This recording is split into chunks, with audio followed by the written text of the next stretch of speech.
Want to welcome you to the second in the series, and this is hypertension. Last night we covered cholesterol, which was the reason we cover cholesterol is because there's so many things that build off of that. If you've got high cholesterol, then all the other things will follow. I want to introduce to you Nice Collins. I have worked with Nice on and off for almost 6 years. So I'm glad he took out of his busy schedule of flying everywhere, all over the world, to come and spend this evening with us. And we'll get right into it. So let's do it there. So you all had an opportunity to touch on cholesterol. A hero or villain? Is it good? Is it bad? And did you all enjoy that there last night? About cholesterol, and it's a good item, but when not done or used properly, it can also become a bad thing as well. And I'm sure you covered on that. Mm-hmm. So all throughout the presentations, we want to encourage people that it's not always about what you do that is bad, but there's so many things that we do that is good. Many people always say, man, everything I do is no good. It doesn't work. And I said, look, you want to see somebody that does everything bad? Let's look over at the cemetery. Well, they didn't do everything bad. You get what I'm saying. But if you're alive today, you must be doing what? Something good. So I want to encourage you all. And we believe the key to education, to learning for yourself, is to be encouraged to find out the things that you are doing that is good and build on that. Is that all right, everybody? All right, so today we're going to move into the silent killer. I'll say this quietly while David is not here. I think cholesterol is the silent killer because, what did you all go over the signs and symptoms of the cholesterol there? And most people, do you all know when most people find out that they have severely high cholesterol? When they have a stroke or a heart attack. Like the first sign is, one person said, man, I will never find out. Most people will never find out that they have had high cholesterol until they wake up on that great day, because it knocks them out. But also we consider that big brother cholesterol to have a little brother, which is a little bit silent as well, and it's hypertension. Yep. Hypertension. So we're going to move into hypertension, the silent killer. Now, why do they call it the silent killer? Well, because it's not diagnosed many times until they've had a stroke. This is true. So one of the main signs and symptoms of cholesterol is what, everybody? Heart attack. Most people find out that they are dealing with cholesterol in an ambulance if they come back to consciousness is a heart attack. And one of the main signs and symptoms or the first item that they find out that they have high blood pressure is with a stroke, as you had mentioned here. And that's what we actually do along with David in our group Scenario Life. We focus on encouraging people on simple things to learn for themselves. A lot of times we just want somebody to tell us everything, but if you understand how it works for yourself, then you now can take care of your health. You are the one in charge. Dave, have you ever heard people saying, oh, the doctors haven't told me this? You ever heard that before? They don't tell you a lot of things, and as Dr. Song told us, doctors won't tell you some of the things about the medications and different things. You won't hear it from the pharmaceutical companies either. And if I could defend just a little bit, it's not really, they can't spend, if they were to spend the time telling you all of the things involved with that, you would be their only patient for the whole day. Actually, just yesterday I was working with one of our physicians in California, Dr. Brinkhouse, and literally we were in his office and he has seen so many people, he cannot sit down and just give an extra 10 minutes because he has to meet so many needs. And so you know what he was doing? Mm-hmm. He was like, prescription, see Nice. He'll have some time to tell you what you need to eat and drink, but we focus on education. Yes. And so, but the key is you have to do it for yourself. You can't wait on nobody else to do it for you there. So let's educate ourselves about hypertension, the silent killer. What is hypertension? What is it? What is hypertension, or aka high blood pressure? Yes. Hypertension is defined as the systolic blood pressure reading, which is the top number, consistently over 130 and or a diastolic bottom number reading of 85 or above. And the optimal level is now below 120 over 80. Blood pressure is the force of blood flow inside your blood vessels. When you check your blood pressure, you are given two numbers, such as 130 over 80. Both numbers are important. The first number is the pressure as your heart beats and pushes blood through the blood vessels. This is systolic. The second number is the pressure when the vessels relax between heartbeats. This is the diastolic pressure. Now, hypertensives are 3 times more likely to have a heart attack, 5 times more likely to develop heart failure, and 8 times more likely to suffer a stroke than people with normal blood pressure. Man, that's serious business there. So we have to keep an eye on that blood pressure, because if we don't, it increases our chances of having a debilitating problem here sooner or later. And so the key is, who remembers what we just mentioned there? So we took it off the screen to see if you all were paying attention. What is normal blood pressure? 120 over 80. And then once you start going over that, then we start getting into some dangerous area. And then now what will be the most optimal number? You see, because where they get those numbers from is a unique situation. What they do is they test the people with the worst blood pressure, who've had the strokes and the heart attacks, and they test hundreds of them, and they find out what is the average number for a person with what? High blood pressure. And then they come all the way over to the healthy people. He's healthy, right? So we'll check his blood pressure. They come and they check all of the healthy people, and they get an average there. And then what they do is they try to find what? Middle ground. And they say, all right, so that's what sick is, and this is what health is, so this is what normal should be. Do you all want to be judged according to the sick person? No. Give me the healthiest person and let that be what my goal is, what normal should be. Why does health have to be something special? We want health to be a norm. Is that all right? Don't judge me according to those who are dealing with high blood pressure or had strokes. Give me optimal. So let's take optimal to the next level. They say really good blood pressure is about 110 over 70. This is really good. You ever heard them say sometimes, hey, your number is okay for your age? All right, you said it there. It's not the best thing. And you know why that is? It's because society is taught that as you age, as you start to add on years, that your body should get what? Worn out and weaker. Do you all believe that? No. Thank goodness.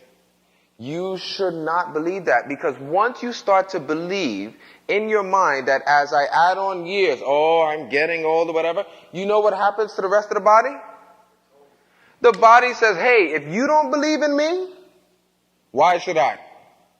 A matter of fact, that is actually a scientific item, and this is why it's so important for us to have what is known as a positive mind. What should we have, everybody?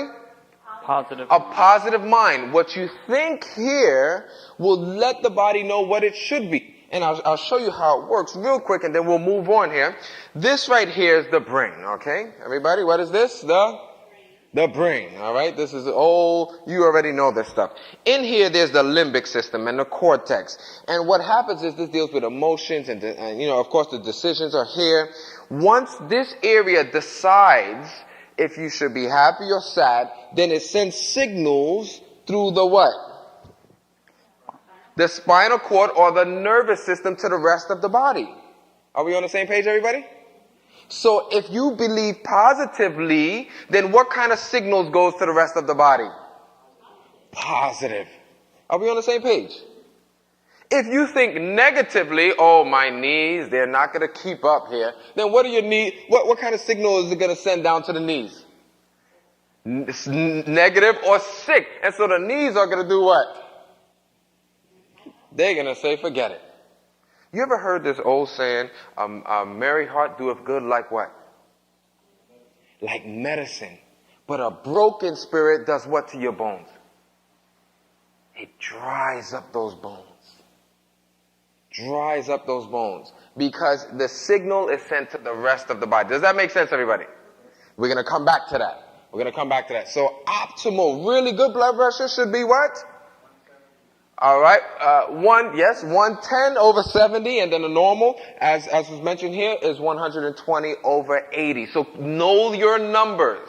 Know your numbers, because if you go and somebody check your numbers and they say, oh, they're okay for your age, you're taking somebody else's interpretation. Is that all right? We don't want to do that. So let's know our numbers. And now we know what blood pressure is, as you mentioned there. The force here pushing through. And if you notice, it also raises your risk for diabetes, eye problems, and kidney disease.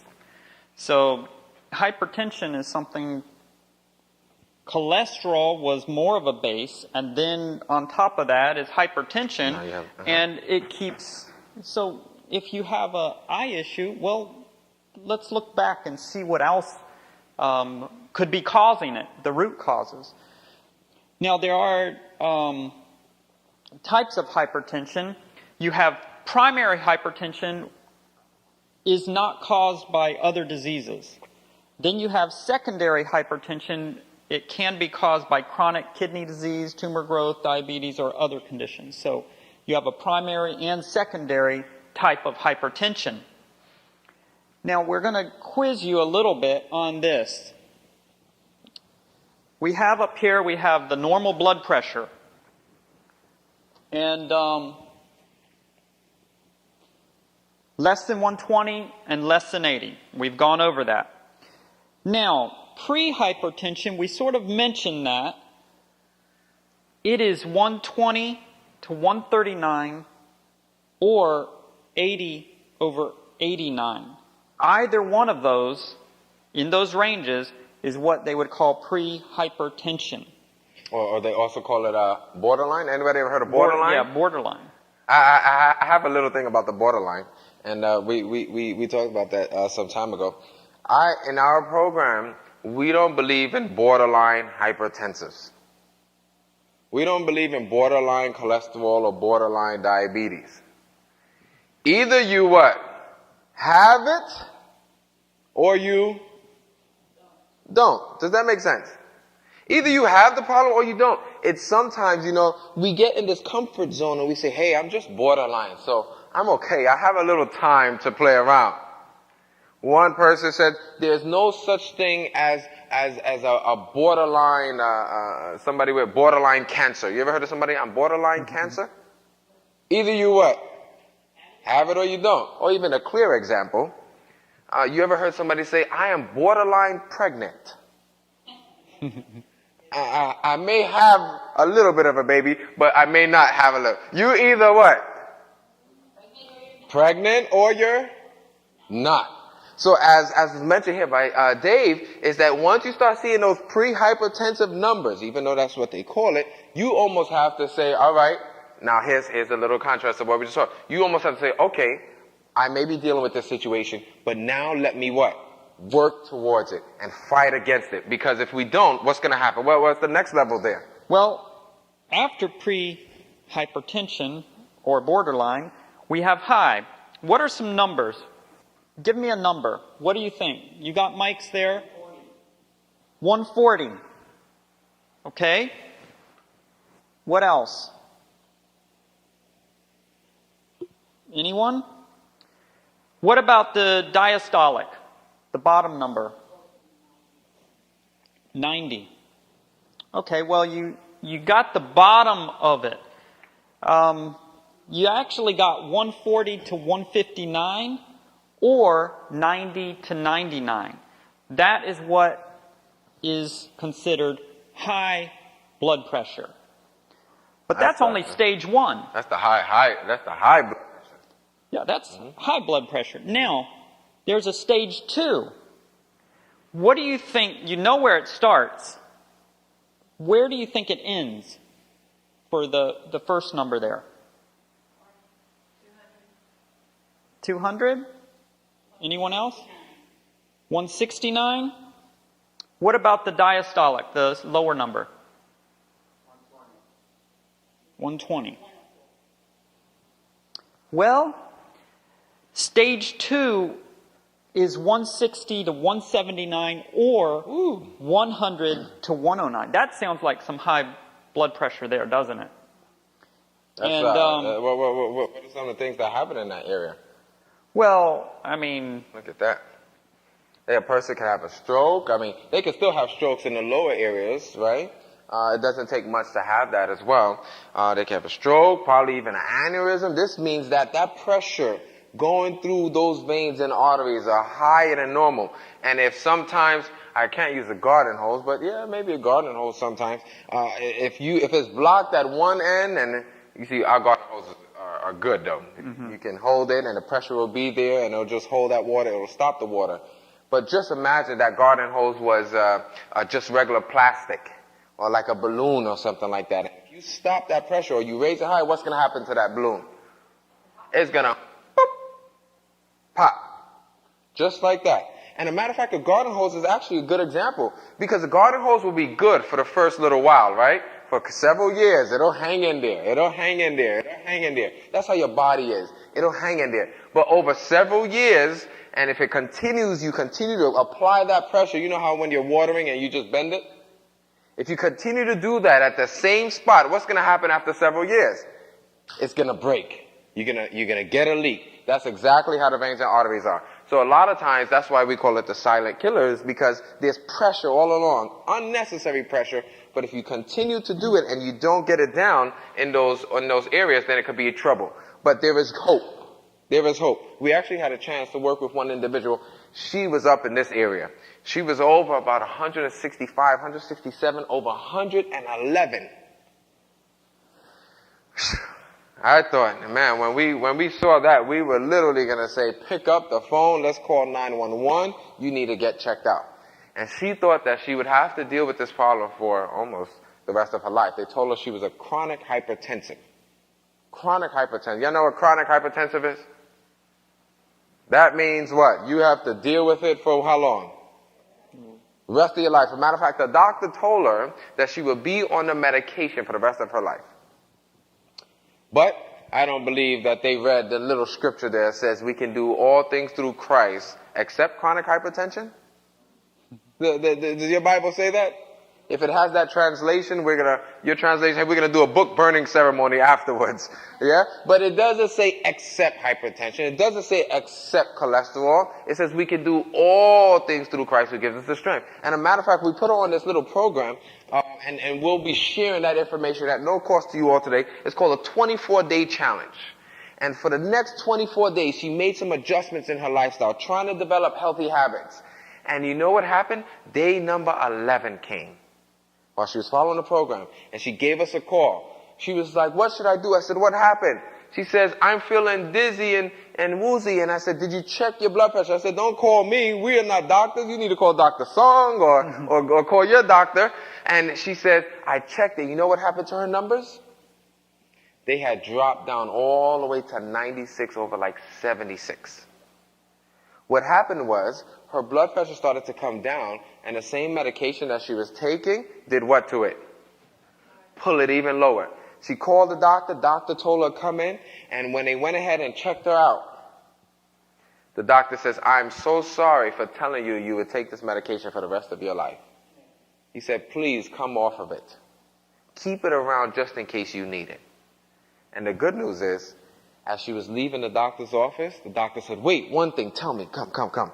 He said, tell me what you're doing. She says, why? He said, just tell me what you're doing. She said, I just follow a simple program, 24 days to develop healthy habits. He said, but tell me exactly what you're doing. She said, why? She said, the doctor looked around. He closed this door. He made sure nobody was there. He says, tell me what you're doing because I am taking the same medication that you used to take. Teach me what I can do to be like you.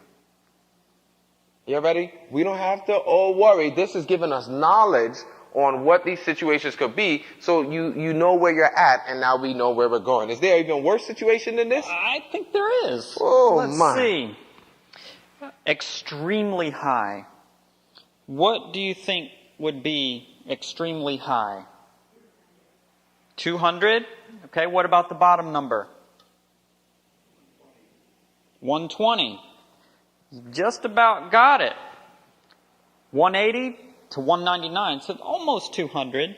And 110 over 119. So you said she was at 111 on the bottom number. She's on the bottom. So she was in extremely high or stage 3.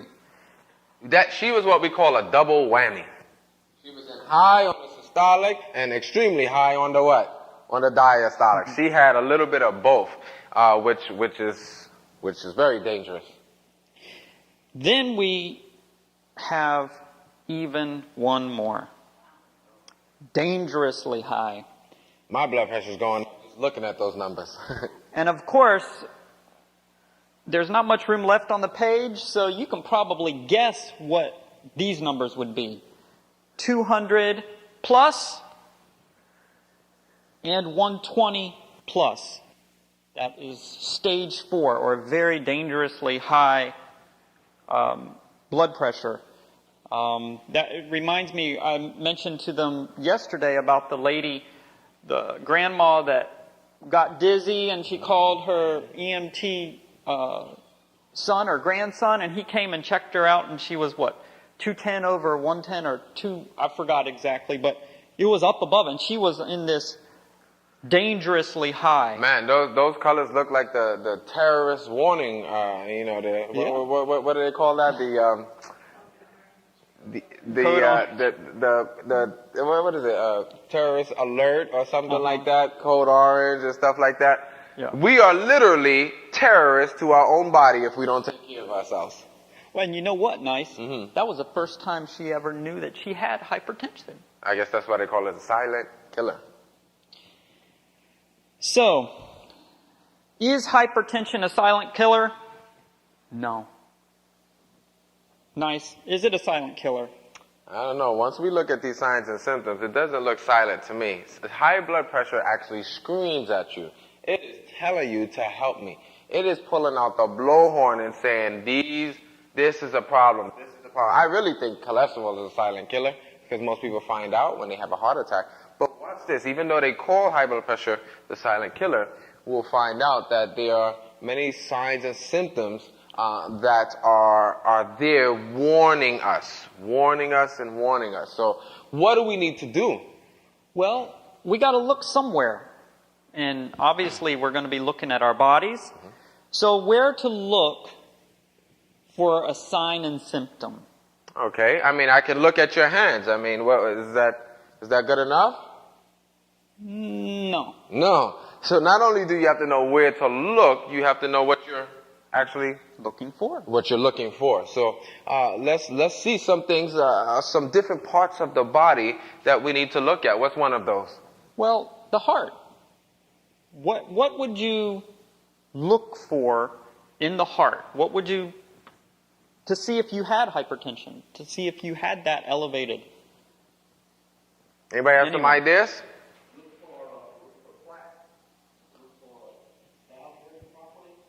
Okay. Okay, look at that. Sometimes when a person is dealing with cholesterol or high blood pressure over an extended period of time, they have what is known as an enlarged heart. Because now, you remember with the blood pressure, it's the force. And as the blood pressure increases, then the heart has to work even harder to get it through. So anybody who exercises a lot, what do they end up with? A lot of what? A lot of muscles. So your heart now starts developing, but that's not a good thing. Your heart needs to just be lean and trim, and it just needs to do its job.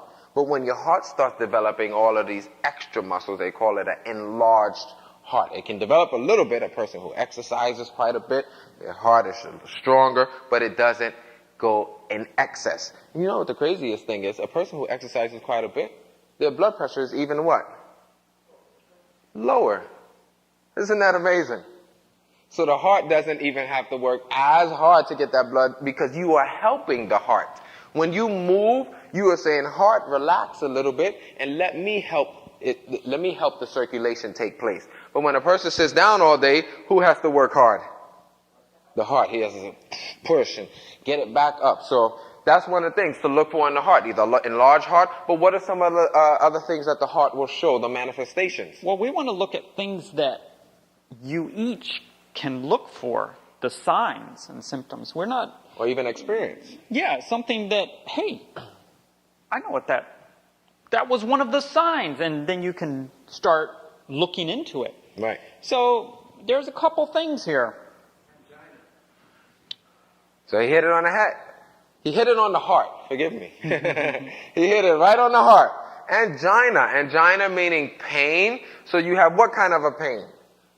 You have a heart pain or chest pain. You feel it. Sometimes it radiates throughout and a person is like this. And that's why, the funniest thing is, not funny, but when a person has acid reflux really bad, it creates pain all throughout. You know acid reflux, right? You're trying to sit down and it comes back, you're trying to lay and stuff like that. And sometimes it hurts so bad when it's coming back up that they're holding their what? Their heart or their chest. And one time when we were doing rotations, people came into the hospital and they was like, I'm having a heart attack. And when we checked, all it was a really bad case of what? Indigestion, all right? But you're on it. They were experiencing pain across the chest there. So chest or angina, they call it angina pectoris. Chest pain is one of the items. What else we have there? Racing heart, palpitations, irregularity, and then, of course, the pain. And, of course, the pain. So you have this, you're sitting down, but your heart is, you're like, wait a second. I know I'm thinking about running, but I'm not running. Why is my heart running? So that's one of the things, the palpitations. A person also will start to start to sweat as well. So those are the items when we're looking at the heart. What other part of the body should we be looking at? Well, let's look at the kidneys. All right. What do you think? What could we look at from kidneys? What could you tell in your body that something might be amiss? You know where the kidneys are, right? Yes. Aching lower back. All right. So you start to have pains there. What else? What do the kidneys do? Okay. So what would you be looking for in that liquid? Okay. So they got it. Aching lower back, changes in urine color or smell, urination patterns, and night sweats, which you mentioned. This is true. This is another thing that you can look at. However, if you decide to enjoy Thanksgiving dinner early and it's not Thanksgiving, one of the items on that Thanksgiving meal is beets. Yeah? Beets.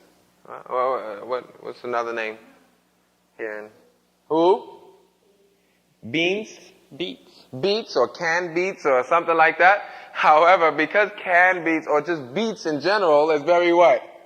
Red. One person said, man, I went to the restroom the next day and I thought I was having some major problems because what happened to the urine when a person eats beets?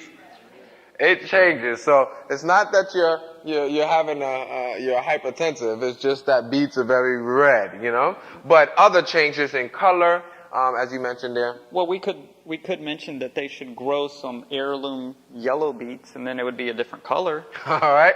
So there's one way you can play around with the color, but in general, if you're experiencing this, you're not having beets, you're not eating an excess amount of carrots or different items of that nature, then you need to check out and make sure that you are not a hypertensive. What other? Where else should we look at? The hands. We're going to look at the hands. You said, can I tell from the hands?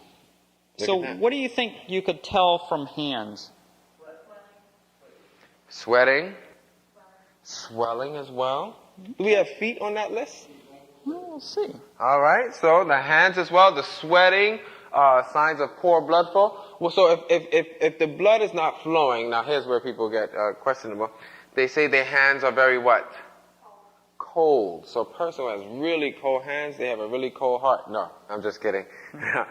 You may need to check it out, right? But a person who starts walking now would have better what? Circulation. I know there's many things you can take for circulation. Some people take garlic and cayenne. But the best thing for better circulation is just get out and walk. And you also have swelling. swelling there or Yep. tingling feeling. Water retention, tingling. Yep. All right. So let's look. There, we got legs and feet. We for got the you. legs and feet. What do you think? Legs and feet. Edema. What else? Some of the same things. Yeah. Swelling, tingling, same person. Why? These are known as what? Extremities. So they're the furthest away from the body. So when the heart is having a problem, the blood pressure is too high, then there's going to be a problem getting what? Circulation going. So when they're cold or you know how sometimes the feet get so swollen you can't even put it in the shoes anymore. This is a really good sign to watch out for hypertension. So we'll run through the rest there. The same thing that we discussed. Yep. There is varicose veins also. So now let's go to the head. What do you think? Headache? Dizziness? Sweating, yes.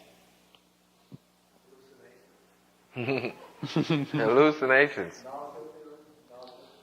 One person said hallucinations. Did they legalize that stuff here in Georgia? Oh man.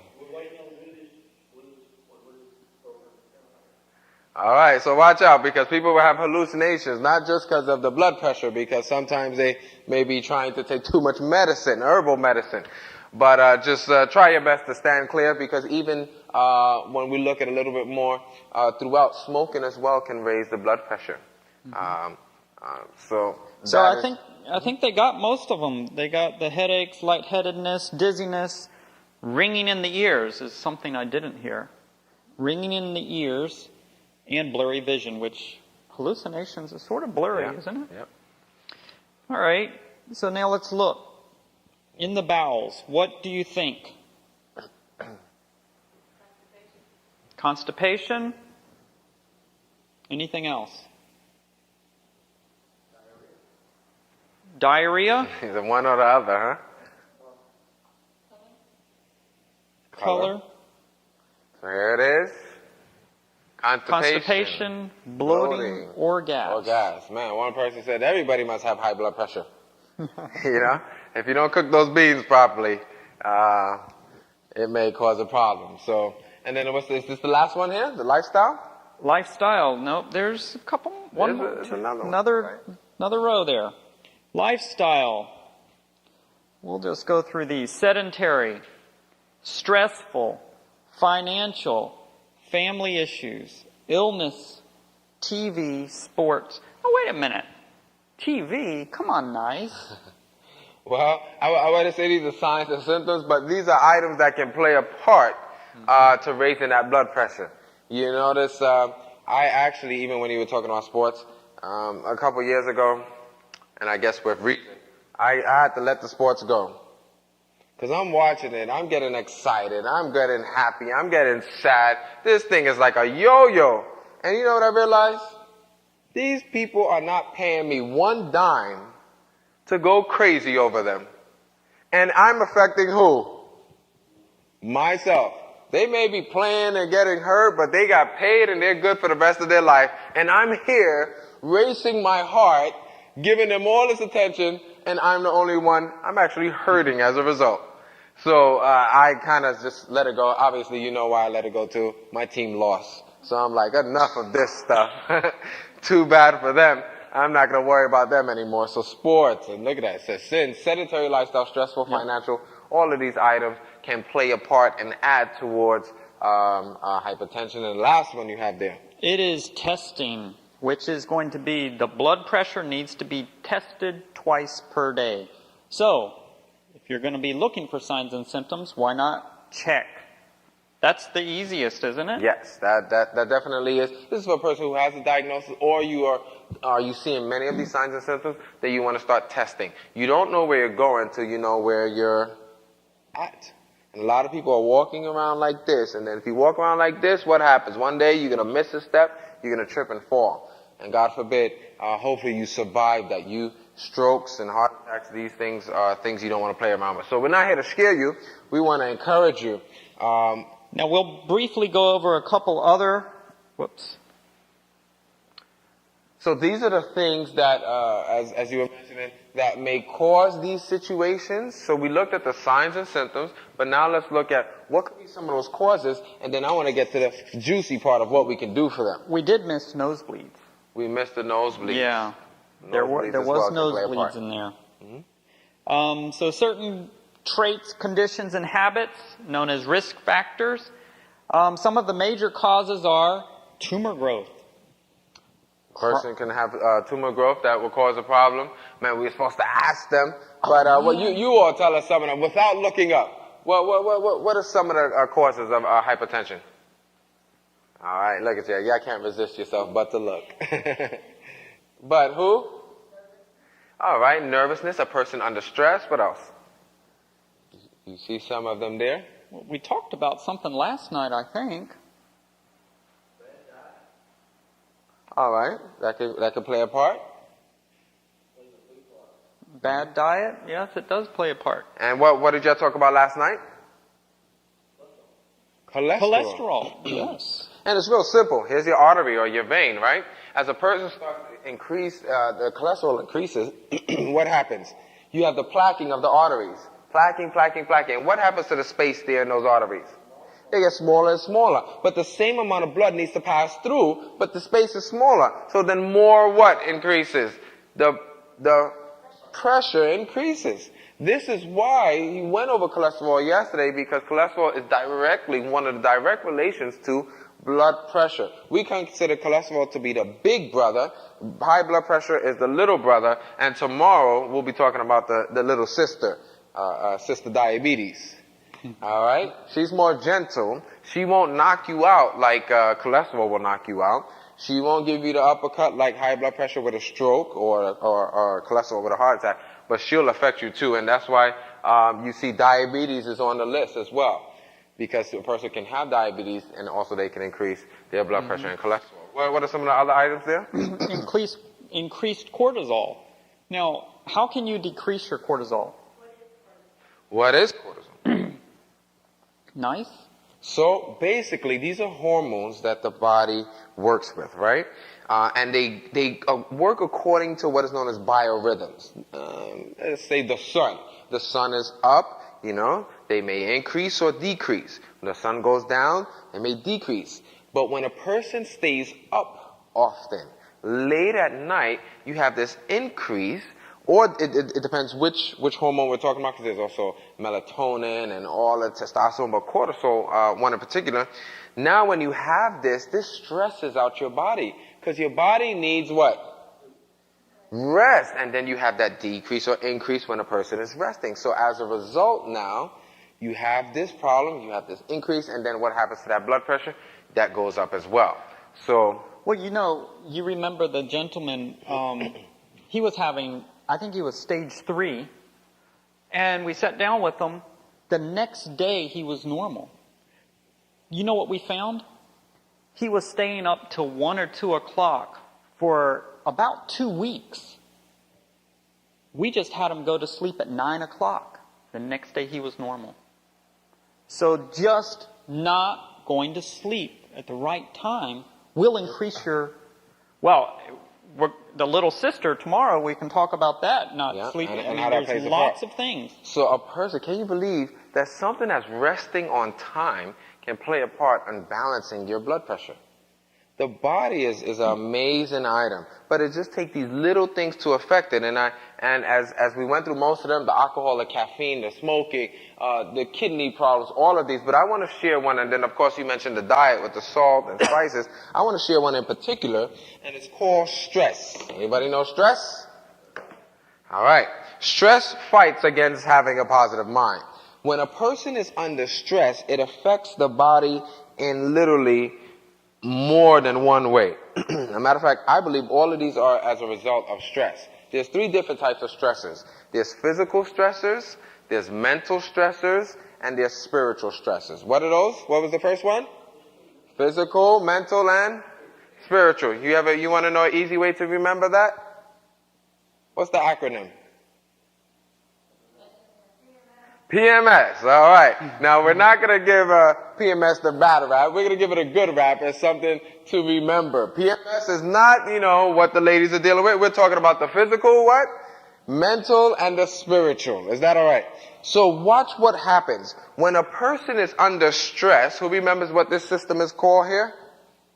The limbic system and the cortex. When they're under stress, what happens is, I'm giving you layman terms, just real simple terms. It's called the parasympathetic, the sympathetic system, fight or flight. You ever heard of that? What happens is when a person's under stress, that limbic system per se closes. It sends signals down to the body saying there is a war right now. Normal functioning should not happen. So it shuts down the normal function of the body to get you through the what? The stressor. I'll give you a quick example. Anybody ever had to use the bathroom really bad while you were driving? You're like, ooh, I can't wait to get to McDonald's or somewhere. I have to hurry up and get home. And somebody drives, some young guy drives and cuts you off and speeds in front of you, almost hits you. What happened? No problem. Be careful. There's police down the road. All right? And what happens? For that couple of minutes, you forget you have to use the what? You saw what stress did? It shut down the normal functioning of the body to get you through that life-threatening moment. But then what happens about 5 or 10 minutes later, and he's on his way and everything is okay? Then the body does what? It relaxes, normal functioning again, and then you say what? Oh man, I gotta use the bathroom. Watch this. What happened was that system closed. It sends signals down to the body saying, don't operate right now. I need to get through this stressor. What happens with blood pressure is prolonged stress. Stress is not always a bad thing. It's the what kind of stress, everybody? The prolonged stress. What is the example of prolonged stress, real quick? This is crucial. Job.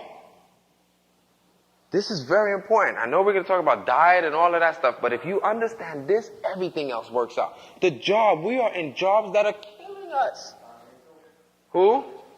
Financial stress, probably related to the job as well. Not enough money, or maybe we spend more than we should. So when we spend more than we should, what is the spiritual principle? Stay within your means, temperance, you know what I mean?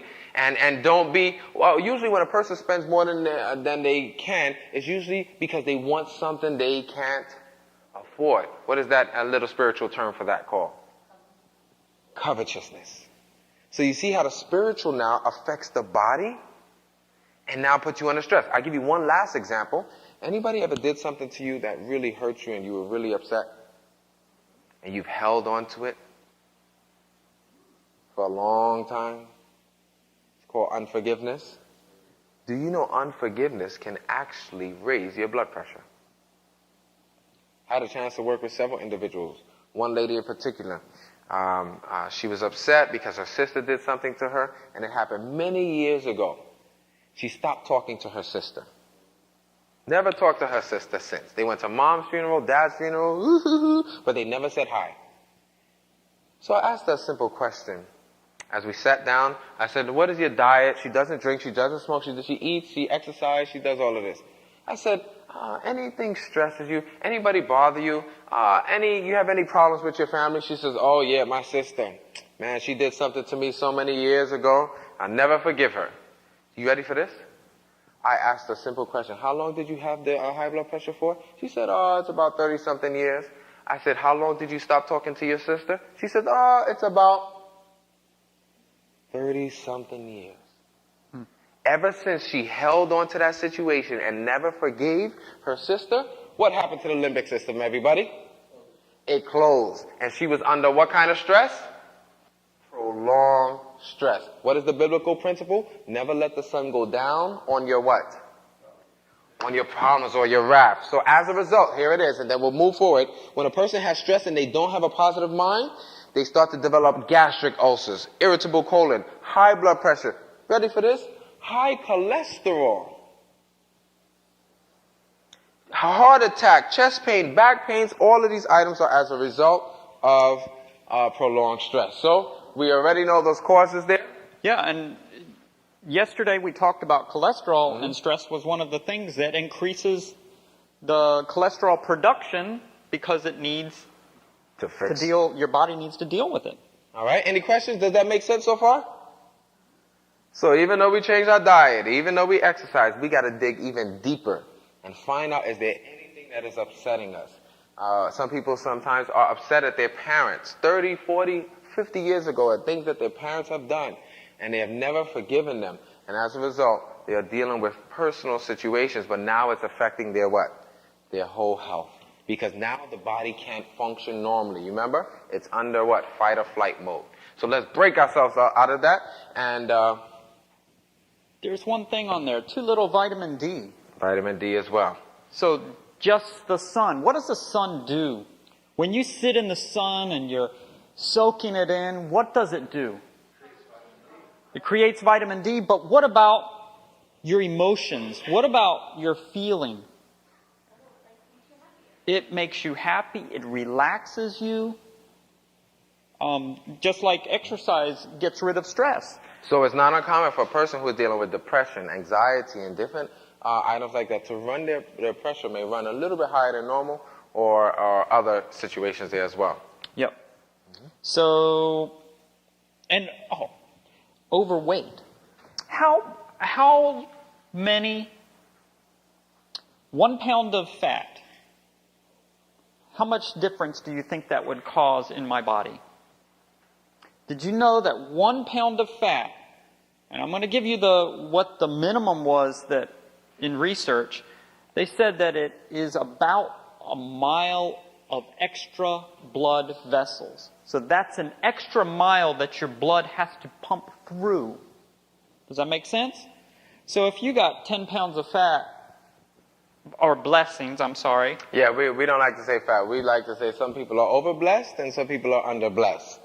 And so if you have too many blessings, as a result, it may cause your heart to work harder and cause other problems as well, because the blood still needs to circulate. You notice let's say you get a little extra blessing around the stomach, that stuff needs blood there. So now the heart has to work harder to get the blood to that extra blessing. So we want to keep it as light, simple, and trim as possible. So now we're going to go to, we'll come to spices in a minute. We're going to go to lifestyle. Now, lifestyle, we've been talking about exercise. Exercise is very essential to good health. One should walk 21 miles per week, which is approximately 3 miles per day, 7 days per week. So if you're walking 3 miles an hour, how far?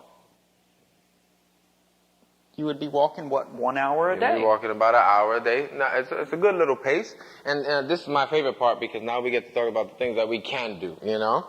And so let's just get out and walk. Also, the healthiest people on the face of the earth, not only did they walk, and sometimes they didn't get a chance, but they were outside digging in the what? In the ground. In the ground. They were gardening, and you all have beautiful land here. Rich soil. Yeah? Would you say rich soil? No? Who likes to exercise?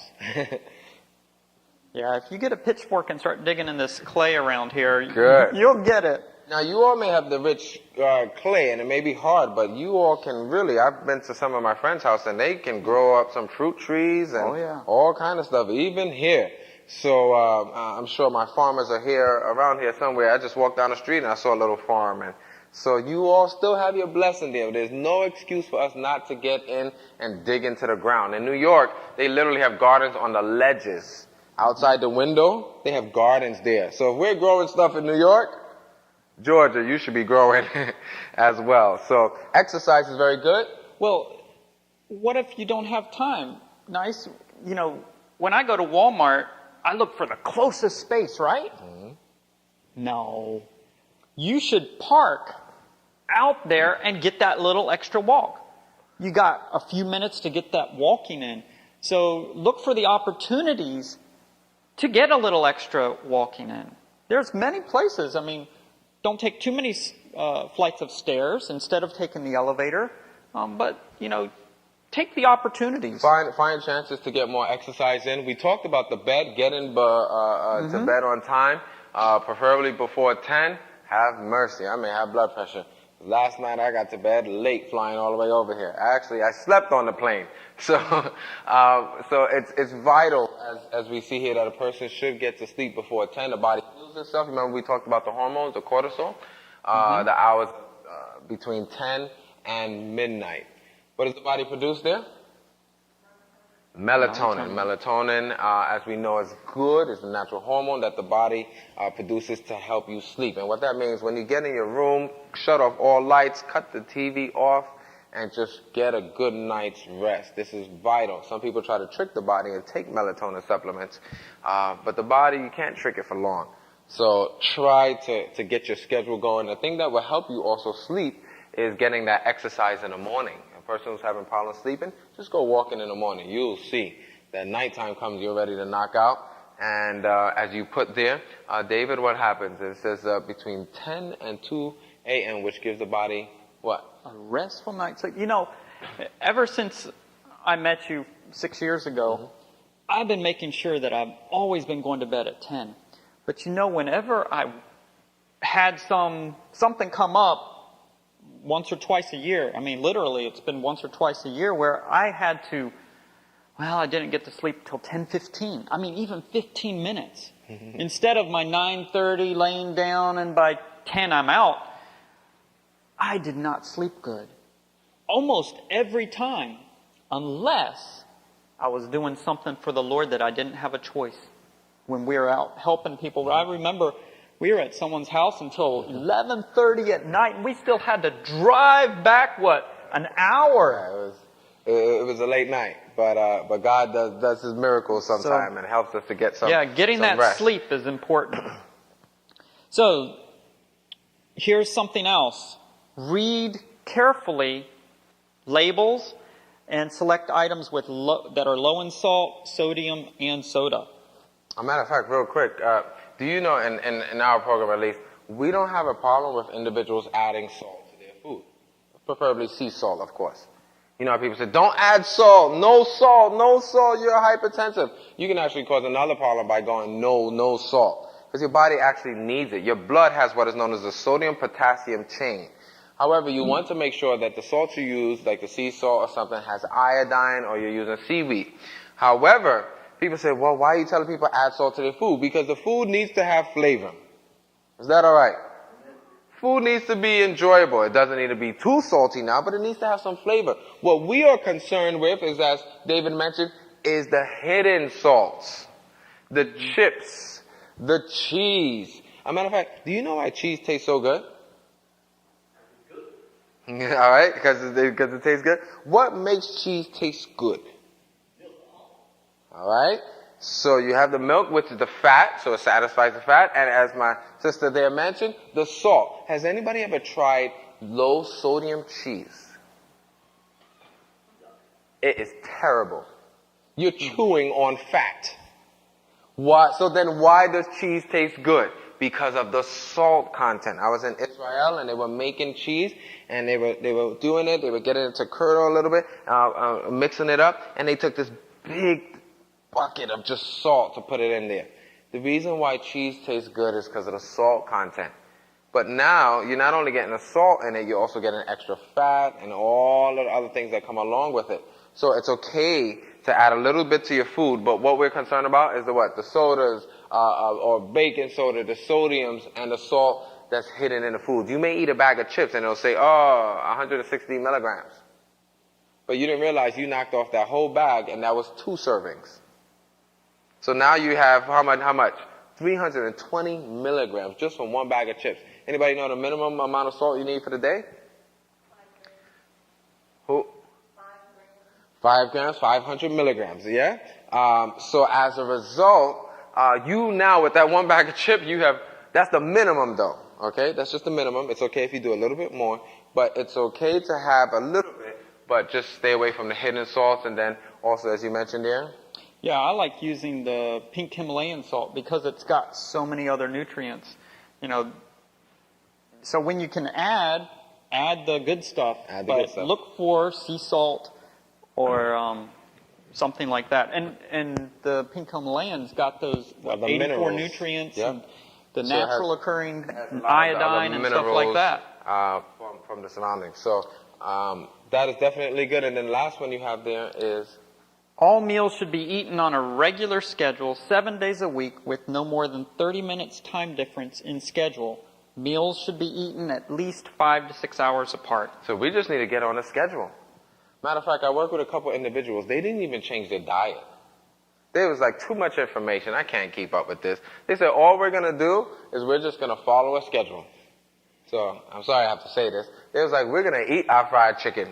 And we're going to eat this and we're going to eat that. But we're going to eat it on what? On schedule. And you know what happened at the end of the week? They started to get better. I was even shocked. Now, they didn't get as good as they could have, but they started to get better. And then you know what they did? They called us at the end of the week. They said, hey, we're so sorry for saying it was too much information. Do you have any more information? It worked so well just by doing what? One thing. One thing. If we just try one thing after all the things we just discussed here, you'll see the benefit. And as a result, what did they do? They started to make some other adjustments. They did change their diet as well. You know what happened to their blood pressure? Back to normal. So the more you follow, the greater the results. But if you could only try one thing, at least try that. Get back on the schedule. Well, you know, the Bible says that everything under the sun, there's a time and a place. Eating, is that something under the sun? I think we do it under the sun, right? So even eating, even sleeping, everything has a time and a place. So, in the diet, cut out all flesh foods. Why is that? We sort of touched on it last night. What's in flesh foods? Cholesterol and fat. So and he said goodness. It does taste good. If it didn't taste good, we have to be honest. Okay. If it didn't taste good, we wouldn't eat it. Right? So what we have to do, however, is realize that everything that tastes good ain't good for us. All right? So now we have to find that balance. And now we need to make healthier food that will also taste good as well. And as you put there, the crustaceans, the pork. As a matter of fact, I was in the Dominican Republic. I worked with one gentleman. His numbers were in the 200s for blood pressure. I asked him what he had this morning. He said, I had some bacon, some eggs, and I had some this and that. And I found out he was eating quite a bit of pork. His numbers were over 200 over like 120. It was a miracle. We literally called the ambulance for him because it was so high. But the weirdest thing is it seems like he was accustomed to running a higher blood pressure. But once he started to pull off of the pork, it was amazing. By the end of the week, his numbers had dropped about 40 to 60 points.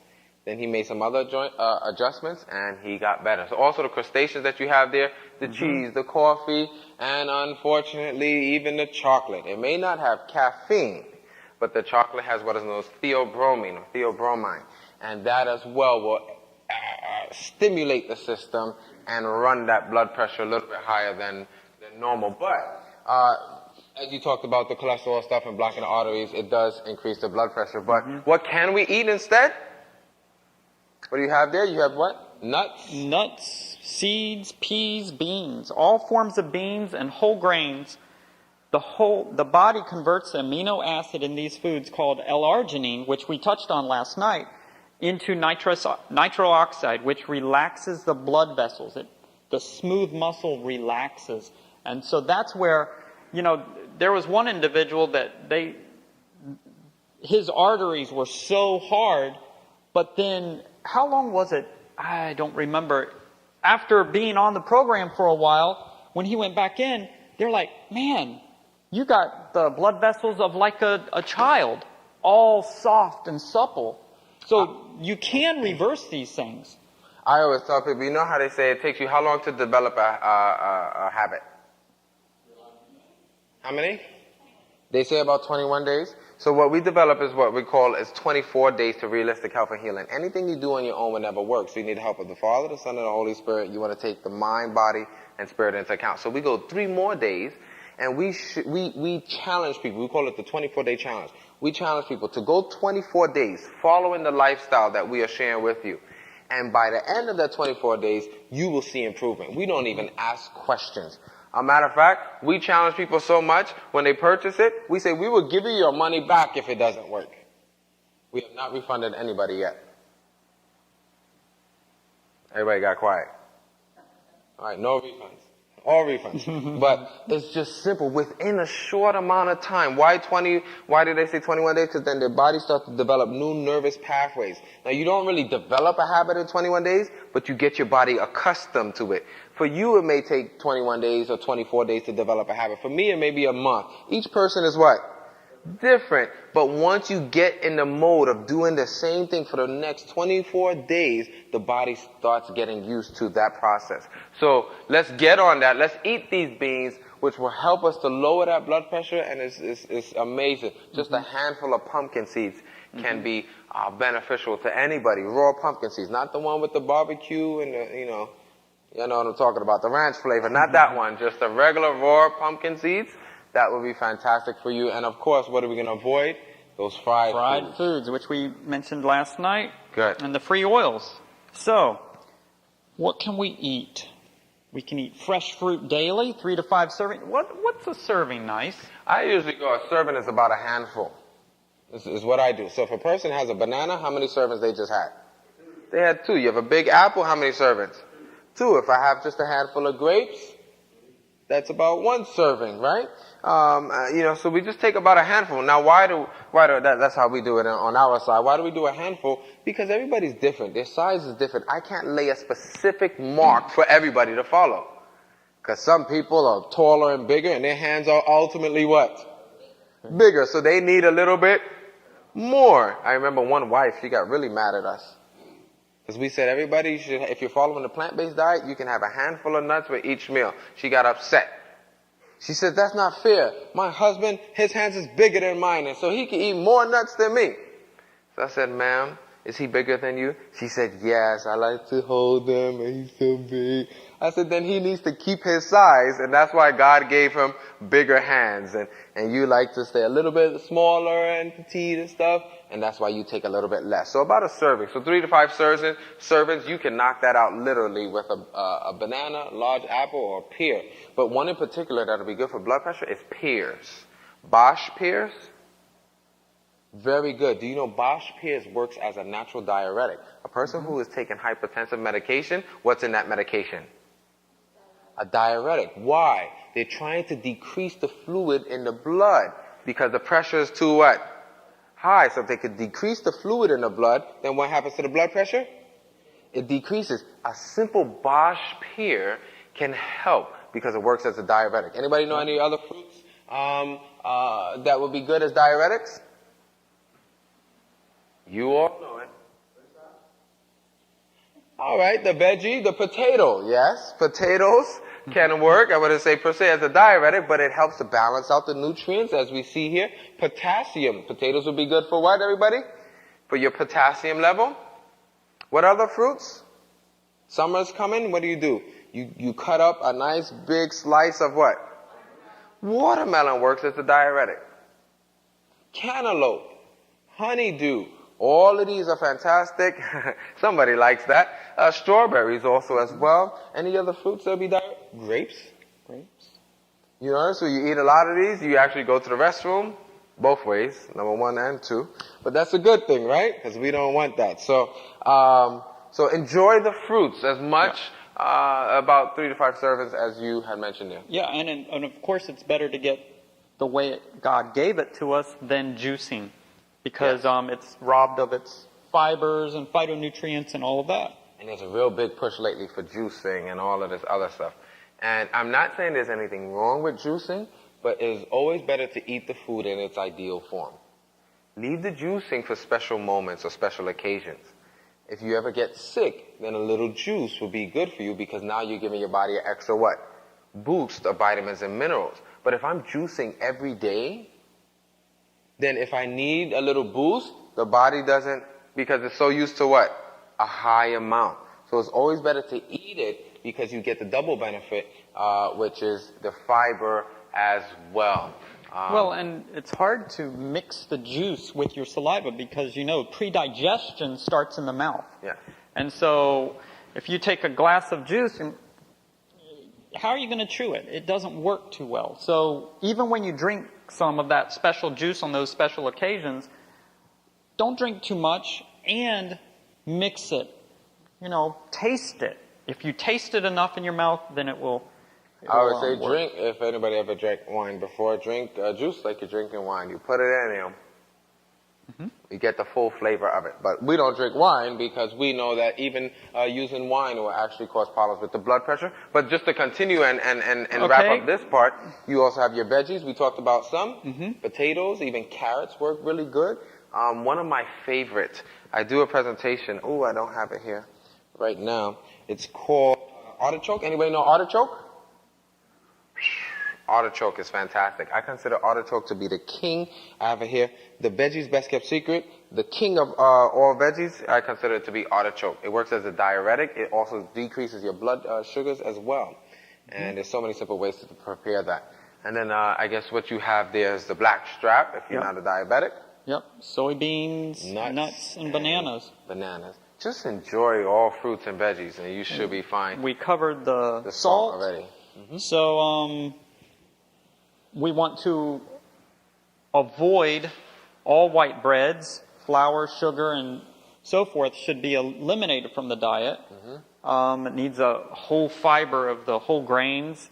We've touched alcohol, and vinegar, or wine, or even cider. What?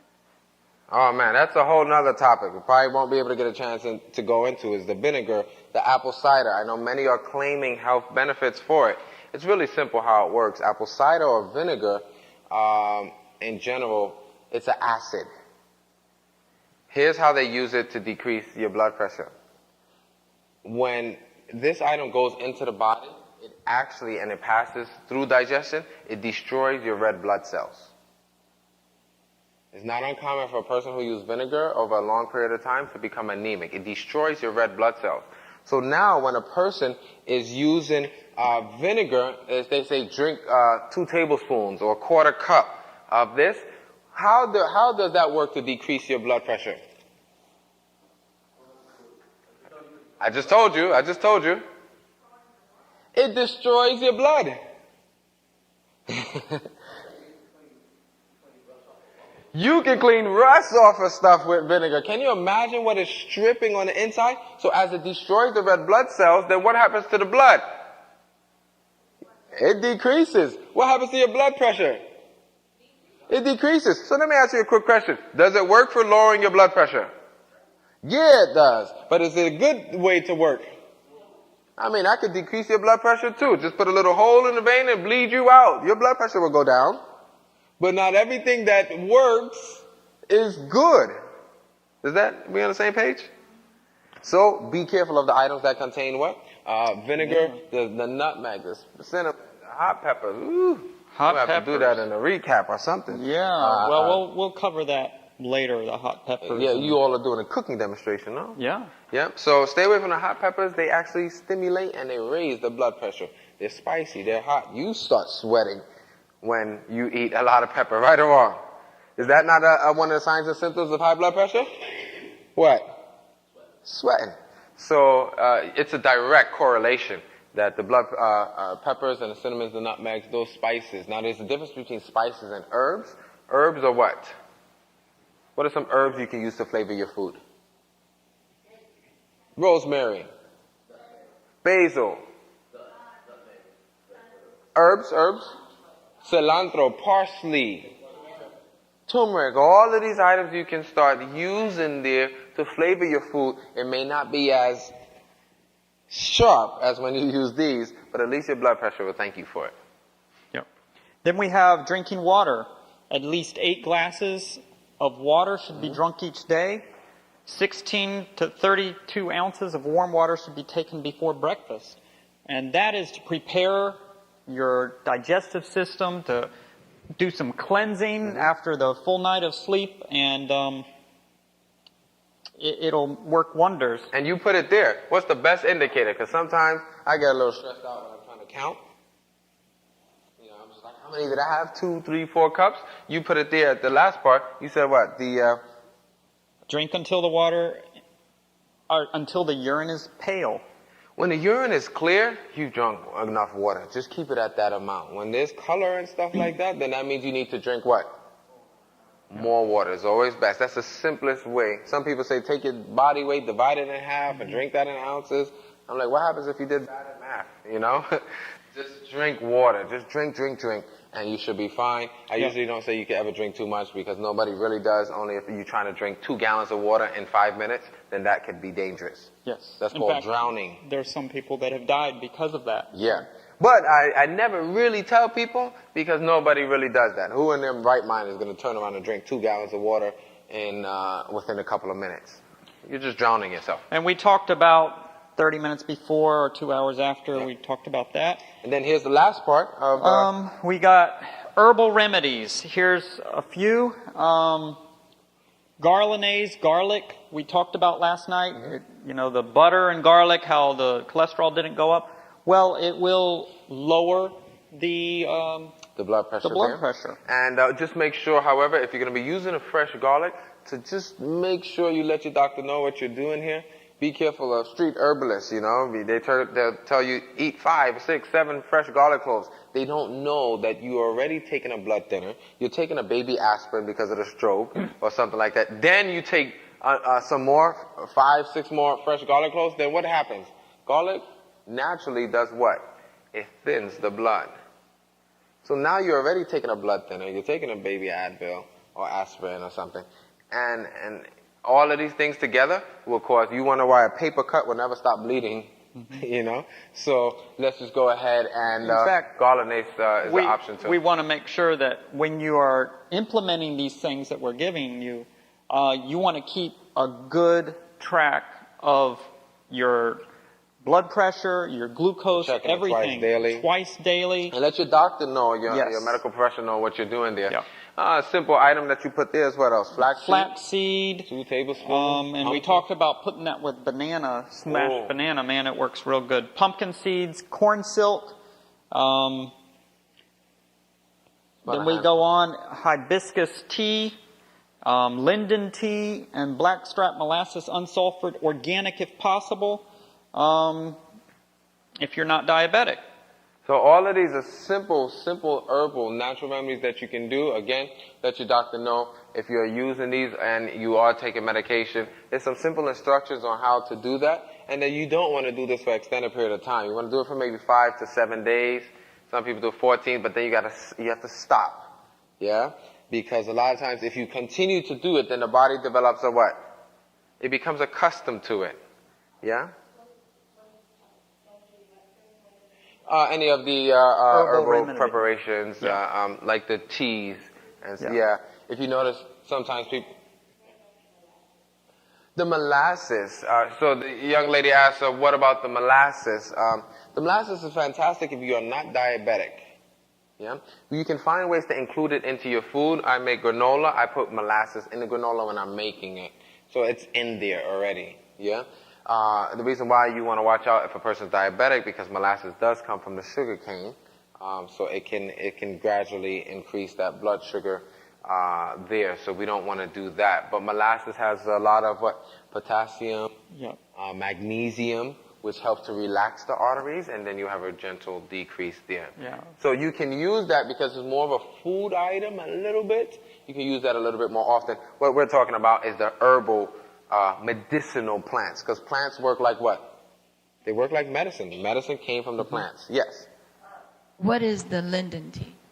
Linden tea. Meaning, what is it? You're asking what is the linden? Yes. The linden tea? Yeah. It's just a herbal plant. You can find them in many stores. Literally, it'll say linden. And then what we say is about 2 tablespoons of the dry leaves. In general, if you don't have access to a market, like a fresh herbal market, you have to find them in tea bags. Yeah. So this one is sharing if you can have access to the actual dry leaves.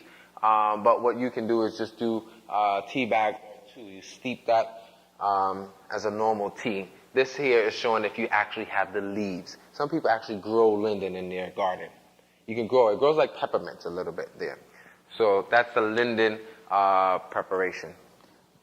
Do we have questions? We got a mic and The young lady right here in blue had a question. Or was that the same question?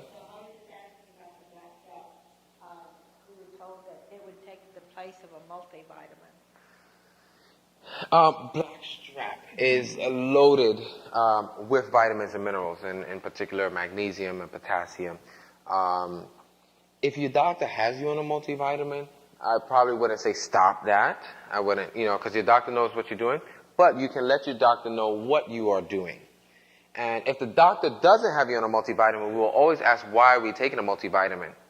Do you know here in the States, in America, most of us are not lacking nutrients. We actually get too much of it. Our urine, our excretions, both ways, is loaded with vitamins and minerals. It's very rare that a person is deficient. Is deficient. Like even, how they say vegetarians, they're missing out on what? On protein. Let me ask you a quick question.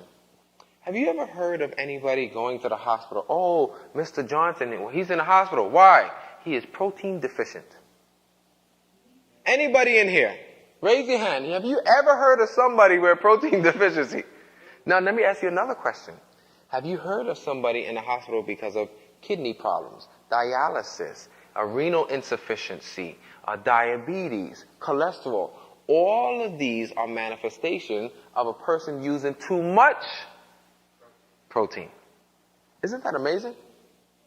You rarely hear of a person. It's unheard of. Literally, we can say that in confidence.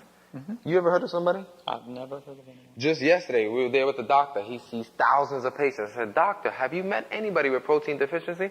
He said, what's that? The doctor said that. He said, I've never seen it. But molasses is booming with vitamins and minerals. And if you are, let's say, taking multivitamin just to be sure, and you want to use molasses in place of that, that could be an option. But the key to always knowing is what? To get a little blood test, a complete blood work, and see how your numbers are. So, yes, molasses is loaded with vitamins and minerals. Well, I recently started using that because I could not take a multivitamin. Oh. And, in fact, several of us were trying it out. How do you know when it's bad? Right. It's horrible tasting. It is horrible tasting. That's why I don't like it either. And maybe in a cooking class you can... Well, I'll tell you a good way to eat it, that it actually, we like it. If you take tahini, which is what? Sesame, which Sesame. is loaded. Oh, we forgot the blackstrap also is booming with calcium. Yeah. The unsulfurated one is... So if you take a little bit of tahini and put it on a piece of bread, from sesame, toasted bread, and then put your little bit of blackstrap on that and mix it in, it'll actually make the tahini thick. It like emulsifies it, and it is very good together. That is the way I like to take my blackstrap. My children also, my wife. Well, the other thing, I had remembered that I thought it was blackstrap that my mother gave me when I was younger and I was anemic. And I remembered the taste, and this is a little stronger than I remember it. But I can just take a spoonful and do it. And you can do it that way? It's hard to do it, but you can. One thing, if you all are at the back there, I think I have it there, and we have a new book called Kidlicious, and we show you how you take molasses, blackstrap molasses, with some all-natural peanut butter. Mix that up, make your popcorn. Oh, you can do it that way too. Put it over the popcorn, and we make what is known as caramel popcorn, so the kids can enjoy it. The thing is, we make the recipe for the kids, but then we find out all the adults are doing it now too. So, and the thing that impressed me about the blackstrap we got was that it was Brer Rabbit, and that was the brand my mother had used also when I was a kid. So I was very excited. Back to the protein deficiency. I've gotten to where I've just bruised real easy in this area, and I cut easily. My skin cuts easily. And I was told today it was lack of protein. Okay. So, it's an excellent question about the lack of protein. But I think, and we'll get to that, I think you have to announce that tomorrow. Yeah, tomorrow. And then we'll answer that question. Tomorrow we will be covering diabetes. Where's the sugar? Where's the sugar at? So, and that will be at 7 p.m.